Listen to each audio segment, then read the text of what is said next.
ආයුබෝවන් සුබෝදෑසනක් ඔබට අපි සූදානම් දවස ආරම්භ කරන්න මේ පුවත්පත් සහ ඔබත් සමග මා සූදානමින් ඉන්නවා අපි කණ්ඩායම සූදානමින් ඉන්නවා අද දවසට අදාළව ජාතික පුවත්පත්වල පළවන වාර්තා ඒ වාර්තාවල තිබෙන කාරණාවල යාවත්කාලින වීම තිබෙනවා නම් ඒවා එම නැත්නම් එකල්සු කිරීම කරන්න තිබෙනවා නම් යම් වෙනස් තත්ත්වයන් පෙන්වා දෙන්න තිබෙනවා නම් ඒවත් පෙන්වා දෙමින් ඉදිරියට යන්න.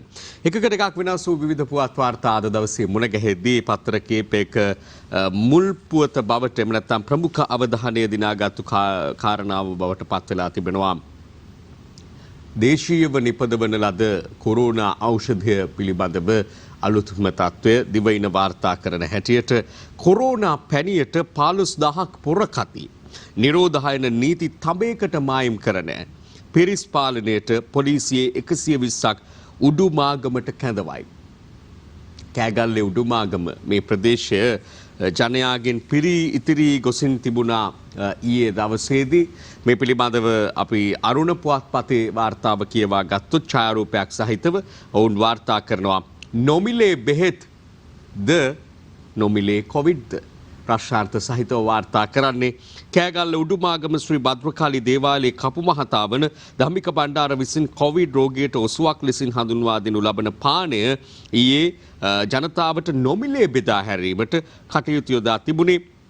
එය ලබා ගැනීම පිණිස පෙර දිනේ සිට පිරිස් එහි රැස්ව සිටි අතර ඊයේ අදාළ පානය බෙදා හරින අවස්ථාවේ සෞඛ්‍ය ආරක්ෂාව පිළිබඳවද කිසිදු තැකීමක් නොකර දහස් ගණන් පිරිස් එහි පොදි කමින් සිටි ආකාරය මෙසේයි කියලා එක් තැනක ඡායාරූපයක් දක්වමින් අරුණ පුවත්පත වාර්තාවක් ගෙනවෙත් තිබෙනවා.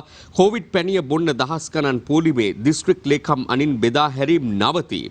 පැණිය ගැන තවම විධිමත් පරීක්ෂණයක් නැහැ. අතිරේක ආහාරයක් පමණි දේශීය වෛද්‍ය රාජ්‍ය අමාත්‍යවරයා එලෙස ප්‍රකාශ කරලා තිබෙනවා.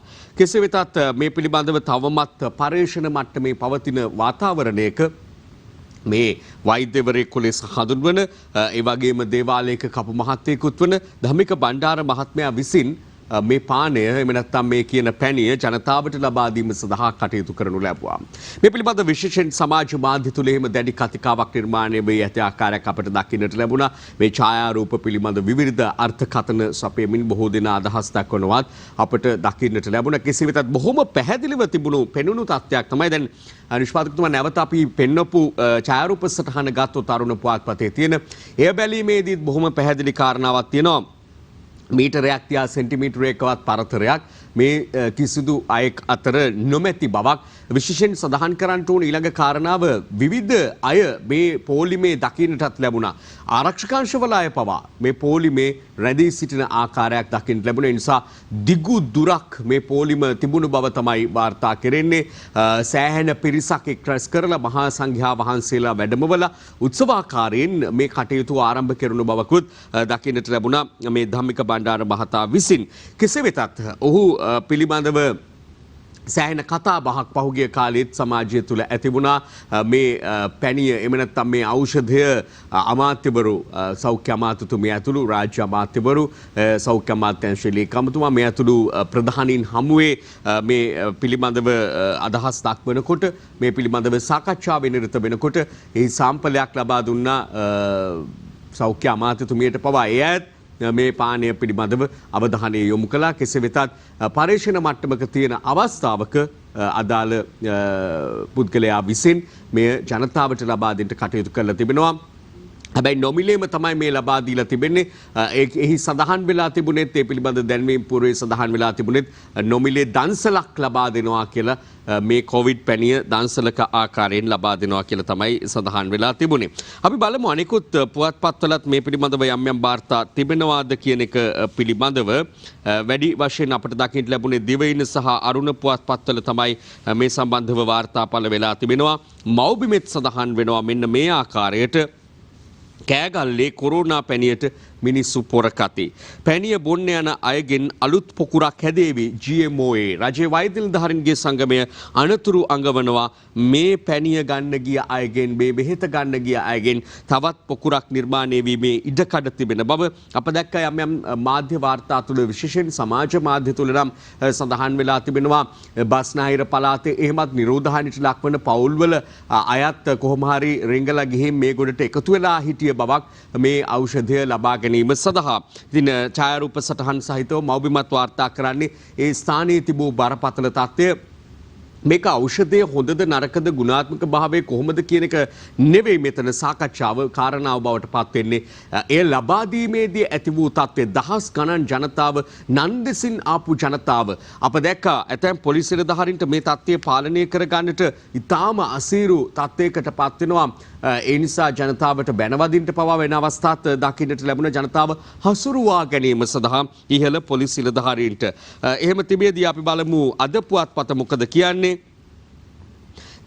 කොවිඩ් දේශීය ඔසුව ගැනීමට විශාල පිරිසක් රැස් වෙති ජනතාව මෙහෙයවීමට පොලිසිය හා හමුදාවත් යොදවයි කියලා අදාළ මේ ඖෂධය නිෂ්පාදනය කළ වෛද්‍යතුමන් එක්ක එම නැත්නම් කපු මහත්මයාත් එක්ක එතුමාගේ ඡායාරූපයක් සමග මේ පුවත පළ කරනවා. අද පුවත්පතත් කොවිඩ් දේශීය ඔසුව ගැනීමට විශාල පිරිසක් රැස් වෙති කියලායි සඳහන් වෙන්නේ. අපිට තවම මේ පිළිබඳව නිසි ප්‍රකාශයක් කරන්න පුළුවන් කමක් නැහැ. මොකද යම් ආකාරයකින් පරීක්ෂණ මට්ටමේ තිබෙන නිසා.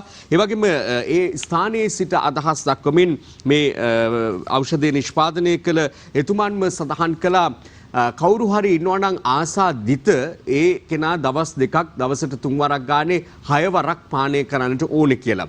ඒ වගේම ආසාදනය නොවි ඉන්නටත් මේ පානය කරලා පුළුවන් කිසිදු අවස්ථාවක ආසාදනය වෙන්නේ නැහැ. ජීවිත කාලෙටම මේක ඇති කියලායි එතුමා නම් සහතික කරන්නේ. ඒ වගේම තමයි එතුමාටම කියන්න සිදු වුණා ඒ නිසා මේ ඇති වුණු තදබද තත්ත්වයක් එක්ක මේ ආකාරයෙන් මේ ඖෂධය ජනතාවට ලබා දීමට කටයුතු කරන්නේ නැහැ. එය බෙදා හැරීම සඳහා අවශ්‍ය ක්‍රම සකස් කරනවා. ඒ සඳහා රජයේ සහයෝගය අනුමැතිය ලබා දෙන්නට කියලා තමයි ඔහු දැඩි ලෙස ඉල්ලා සිටියේ. මේ සියල්ල අතරේ කොවිඩ් වසංගතයේ තත්ත්වය බොහොම බරපතල තත්ත්වයකට පත් වෙමින් තිබෙනවා.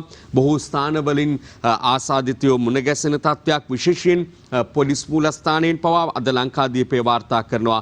Police මූලස්ථානයේ 150කට corona. ජ්‍යෙෂ්ඨ නිලධාරියෙක් අතර පොලිස් පොකුර 1429කට නගී කියලායි සඳහන් කරන්නේ. අතරේ මා දැක්කා ජාතික රෝහල පිළිබඳවත් වාර්තාවක් පළ වෙනවා. ඒ වගේම ළමා රෝහල පිළිබඳවත් සුවිශේෂ කාරණාවක් තිබෙනවා. ජාතික රෝහලේ අද මව්බිම පත්තරයට යමු අපි. ජාතික රෝහලේ මුළු තැන්ගෙයි 15කට කොරෝනා. දන්ත රෝහලටයි වකුගඩු රෝහලටයි කෑම ගෙනියන්නෙත් මෙතනින්මයි. මුළු තැන් ගෙවල් දෙකම වසා දමයි. රෝගීන්ට කෑම පාර්සල් පිටින් කියලයි සඳහන් කරන්නේ. මෙවැනි තැන්වල ආසාදිතව මුණ ගැසීම සමස්ත පද්ධතියටම බලපාන කාරණා බවට පත් වෙන හැටි බොහොම පැහැදිලිව පුවත්පත වාර්තා කරනවා. ඒ වගේම 40 දෙනෙකුට PCR කරලා කියලාත් කියමින් ළමා රෝහලේ ආසාදිත බිරිඳෙක් මියයයි. ඉපදී දින 20යි මවත් පියත් ආසාදිත නැහැ. තොටලඟ ප්‍රදේශයේ පදිංචි පවුලක දරුවෙක් තමයි මේ දින 20ක ඊටාම කුඩා බිලිඳෙක්. මේ තමයි ලංකාවෙන් වාර්තා වෙන ලාබාලතම කොවිඩ් මරණය. මේ බිලිඳාට නියුමෝනියා තත්ත්වය උග්‍ර වීමත් එක්ක තමයි මිය යන්නේ. පසුව පරීක්ෂණවලදී සොයා ගන්නවා කොවිඩ් වසංගතයට ගොදුරු වී ඇති බව ඊටාම කනගාටුදායක සිදුවීමක්. අපි ඊළඟට දකින්න තත්ත්වය තමයි බ්‍රිතාන්‍ය තුලත් එන්නත ආරම්භ කළා. ඒ වගේම මේ වසංගත තත්ත්වයට අදාළ රට තුලත් යම් යම් තවත් වාර්තා තිබෙද්දී ඊයේ සුවිශේෂ අවධානය දිනාගත්තා ශ්‍රී ලංකාවේ පළමු සුළං විදුලි බලාගාරය තම්බපවණී ජනතා අයිතියට පත් කිරීම පිළිබඳව. දිවයින අද වාර්තා කරන ඡායාරූප සටහනක් සහිතව අග්‍රාමාත්‍යවරයාගේ ප්‍රධානත්වයෙන් ඒ කටයුතු ආරම්භුණු අවස්ථාවේ දැක්වෙන සුබ මොහොත දැක්වෙන ඡායාරූපයක් සහිතව සමරු ඵලකයේ අග්‍රාමාත්‍යවරයා අතින් නිරාවරණය වුණු අවස්ථාව තමයි අපි මේ දකින්නේ. මෙරට ජාතික විදුලි වල පද්ධතියට මෙගාවොට් 103.5ක ධාරිතාවක් එක් කෙරෙන මන්නාරම තම්බපවණේ ශ්‍රී ලංකාවේ ප්‍රථම සුළං විදුලි බලාගාර උද්‍යානය ඊයේ අගමැති මහින්ද රාජපක්ෂ මහතාගේ සුරතින් විවෘත වූ බවයි එහි සඳහන් වෙන්නේ. සූදානම තමයි මේ ආකාරයෙන් බලාගාර 3ක් එම නැත්නම් උද්‍යාන 3ක් රට පුරා නිර්මාණය කිරීම. එහි පළමු ඇන්න මේ විදිහට ආරම්භ වෙනවා මන්නාරමේදී තඹපවණේ. ඊළඟට රටේ තවත් ප්‍රදේශ දෙකක තවත් උද්‍යාන දෙකක් ආරම්භ කරන බවයි කියවෙන්නේ. අද මව්බිමත් වාර්තා කරනවා මෙරට ප්‍රථම සුළං විදුලි බලාගාරය අගමැති අතින් විවෘත වෙයි කියලා. එයට හැම පත්තරේම අවධානය දීලා තියෙනවා අග්‍රාමාත්‍ය මහින්ද රාජපක්ෂ මැතිතුමන් අතින්. තඹපවණේ සුළං විදුලි උද්‍යානය විවෘත වන අවස්ථාව අද ලංකාදීපයත් ඡායාරූප සටහනක් සහිතව වාර්තා කරනවා. එයින් මෙරට විදුලි බල පද්ධතියට එක්වන ධාරිතාවය මේ ආදී සියල්ල සඳහන් කරමින්. ඊළඟට අපි දිනමින පුවත්පතට යමු. දිනමින පුවත්පතෙත් සඳහන් වෙනවා ඒ පිළිබඳව ඡායාරූප සටහනක් සහිතවම.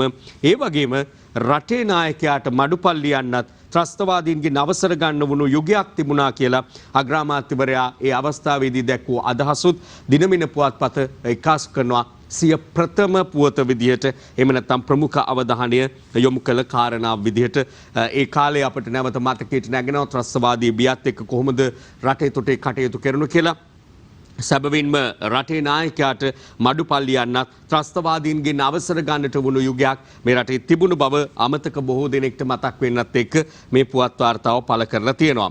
කොමුණත් මේ තඹපවණේ සුළං බලාගාරය තුලින් නිපද වෙන විදුලිය හරහා මෙරට විදුලි අවශ්‍යතාවයෙන් යම් සැලකිය යුතු ප්‍රමාණයක් ආවරණය කරගන්නට හැකි වේවි කියලා තමයි ඒදී අදහස් දැක්වූ ඩලස් සලහප්පෙරුම ඒ වගේම දුමින්ද දිසානායක ආදී අමාත්‍යවරුන්ගෙන් පවා කියුනේ මේ තුලින් යම් ආකාරයකින් පිරිමසා ගැනීමක් කරන්නට හැකි වේවි. ඉතිරි උද්‍යාන දෙකත් එකතු වුණාම එය සම්පූර්ණ වෙනවා කියන එක සහ විශේෂයෙන් මේ විදුලි උත්පාදනය සඳහා නව ප්‍රභේද නව විකල්ප සොයා යනකොට සුළං විදුලිය කියලා කියන්නේත් ඊටාම වැදගත් නව විකල්පයක් සහ නව ප්‍රභේදයක්. ඒ වගේම තමයි දුමින්ද දිසානායක රාජ්‍ය අමාත්‍යවරයා සඳහන් කරනවා මේ උත්සව සභාව අමතමින් මේ සඳහා දරූ පිරිවැය අවුරුදු 3ක පමණ කාලයකින් පසුව ලාභ බවට පත් කිරීමේ හැකියාවක් පවතිනවා කියලයි එතුමන්ගේ අදහස් දැක්වීම තුළ සඳහන් වුණේ. කෙසේ වෙතත් 2014 දී ආරම්භ කළ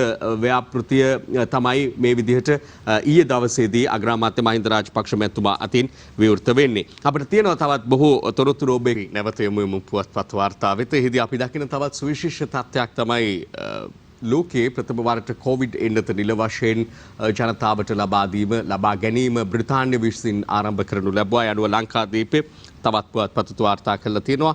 ලංකාදීප වාර්තාවට අනුව තියෙන්නේ කොවිඩ් පළමු එන්නත වයස 91ක සාප්පු සේවිකාවකට.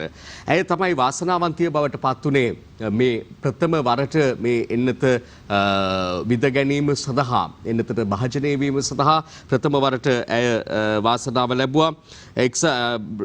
මේ සම්බන්ධයෙන් වැඩිදුර වාර්තාවකුත් තිබෙනවා සිරස්තලයත් එක්ක. ඇමරිකාවේ ෆයිසර් සහ ජර්මනියේ බයෝඑන්ටෙක් යන සමාගම් දිත්තේ එක්ව නිෂ්පාදනය කළ කොවිඩ්-19 එන්නත ලබාගත් පළමු තැනැත්තා බවට පත්වීමට එක්සත් රාජධානියේ 90 හැවිරිදි මවක් ඊයේ සමත් වූ බවයි එහි සඳහන් කරන්නේ. එංගලන්තයේ කොවෙන්ට්‍රි නගරයේ පදිංචිකාරණයක වන මාග්‍රට් කීනන් නම් කාන්තාවට මෙලෙස මුල්ම කොවිඩ්-19 එන්නත ලබා දුන් අතර ඇගේ 91 වෙනි උපන්දිනය ලබන සතියට යෙදී තිබෙනවා. ඉතින් අපි බලමු මෙතනින් එහාට මෙහි සාර්ථකත්වය කුමනාකාර වේවිද කියන එක. ඒ අතරේ එම පුවත්පතේම තිබෙනවා කොවිඩ් එන්නත ලෝක සෞඛ්‍යයෙන් ලංකාවටත් ඉල්ලුවා.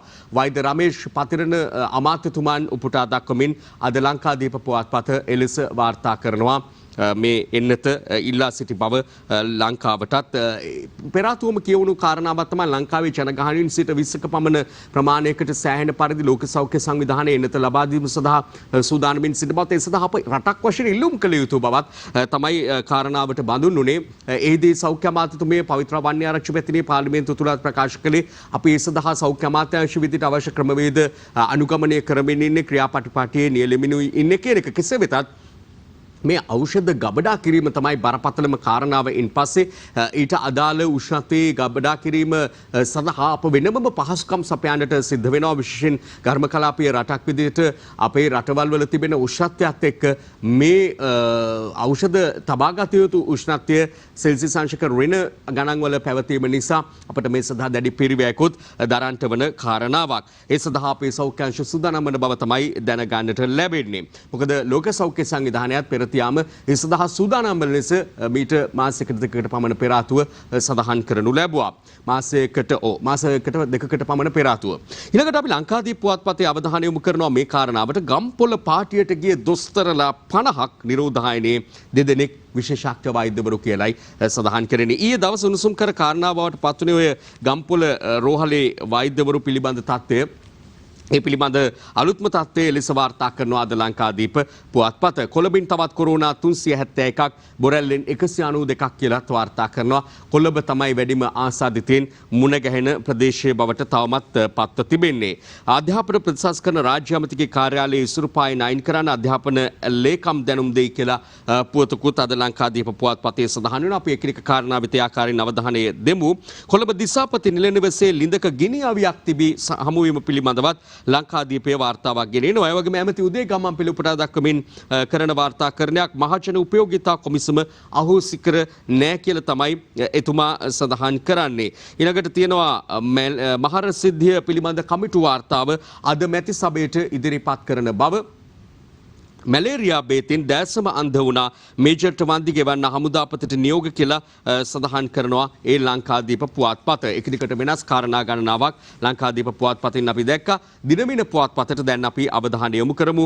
දේශපාලන බලපෑම් නිසා පරීක්ෂණවලට බලපෑම් එල්ල වුණා.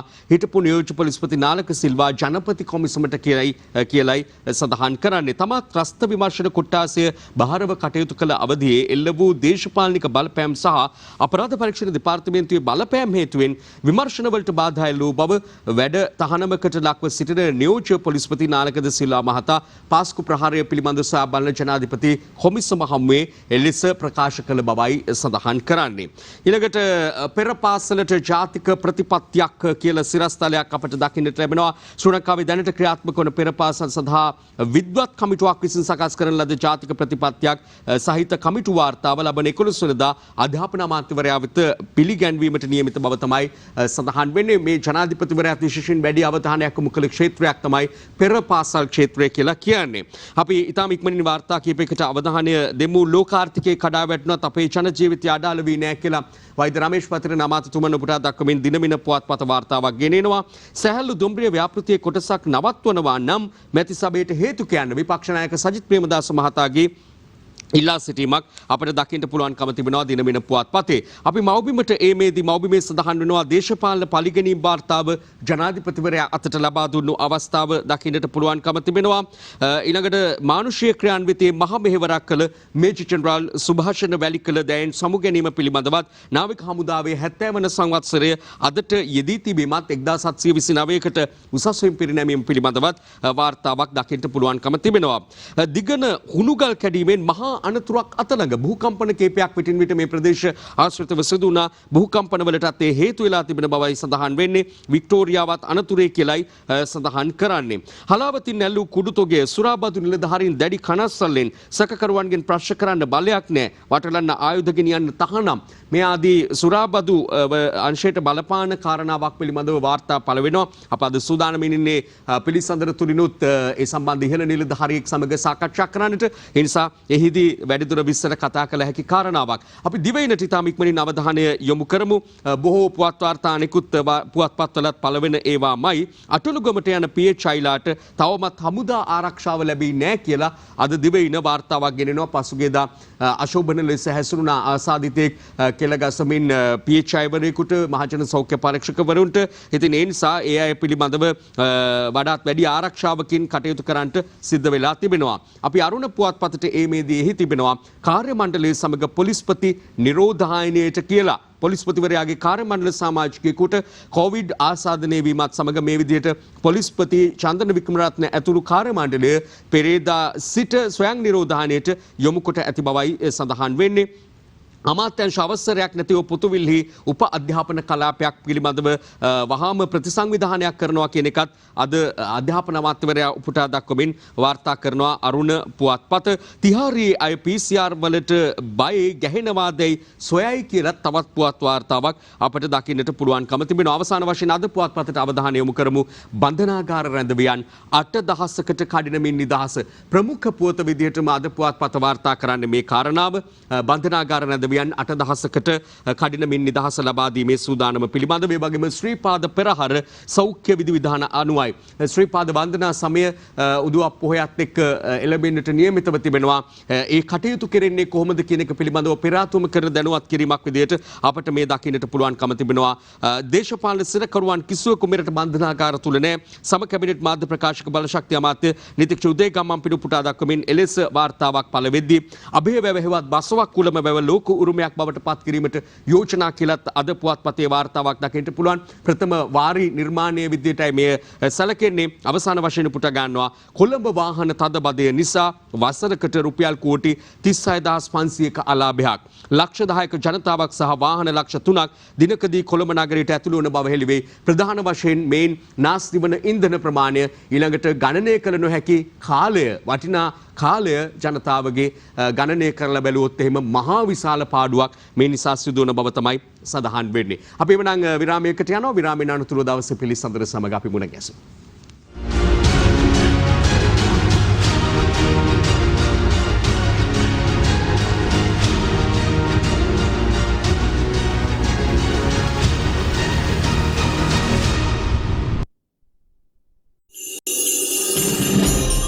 අනුග්‍රහය ඔබව බලගන්වන්න 100% සූදානම් මිස්ටර් මෝල්ට්.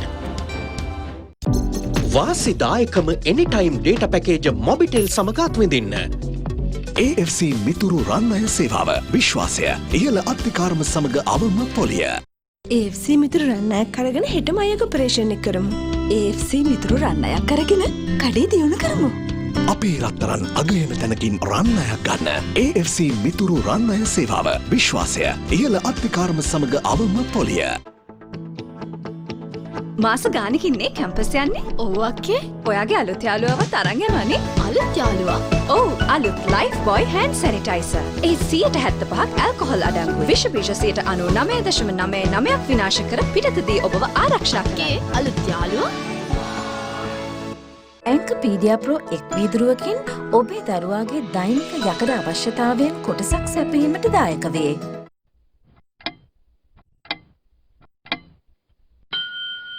නව ලයිෆ් බොයි කහ ලයිෆ් බොයි කොහොඹ. පවසනිවන නැවුම් පිරිසිදු පානීය ජලය විශ්වාසනීයව හා සෞඛ්‍යාරක්ෂිතව දැන් ඔබේ ළඟටම ස්පීඩ්.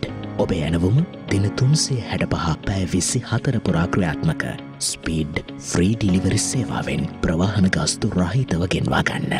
අමතන්න 0703 444 333. ස්පීඩ් අපේ රටේ සෞඛ්‍යාරක්ෂිතම පානීය ජලය. දිනපතා අලුත් වීඩියෝ සහ ප්‍රවෘත්ති නැරඹීමට ඉහත බටන් එක ක්ලික් කර සියත TV සබ්ස්ක්‍රයිබ් කරන්න.